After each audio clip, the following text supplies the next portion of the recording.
La diversité, c'est-à-dire le caractère pluriel des choses, nous l'abordons au travers en fait d'une approche par processus. La diversité, souvent, c'est une photo qu'on prend.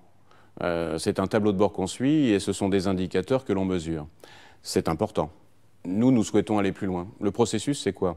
C'est derrière les indicateurs, en fait, avoir toujours en tête qu'on doit agir au-delà des habitudes. Aller chercher des candidats qui ne pensent pas à nous quand on est une entreprise. Aller chercher des candidats auxquels nous-mêmes nous ne pensons pas, parce qu'on ne les croit pas faits pour nos métiers.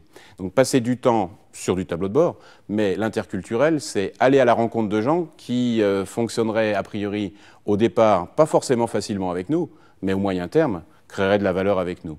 Donc en matière de sourcing, en matière de recrutement, en matière de formation, en matière de gestion de carrière, l'interculturel, c'est la préoccupation vivante d'en appeler aux histoires de vie des personnes.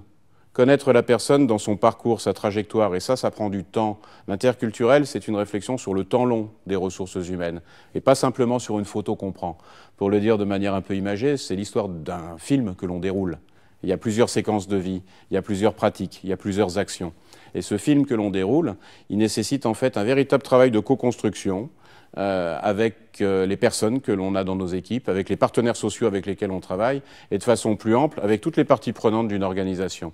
Au sein de notre master de management interculturel, nous avons ce souci du temps long, de la critique parfois de politiques rapides, d'affichage. Nous, ce que nous souhaitons, c'est essayer de donner les conditions de création de reconnaissance.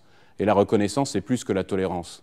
Pouvoir travailler véritablement avec quelqu'un qui nous fascine et vis-à-vis de qui on résiste un peu, ça, ce sont des moments qu'on doit en fait comprendre, qu'on doit analyser en soi, dans le regard de l'autre, et qui fondent, de notre point de vue, ce que nous appelons une politique interculturelle.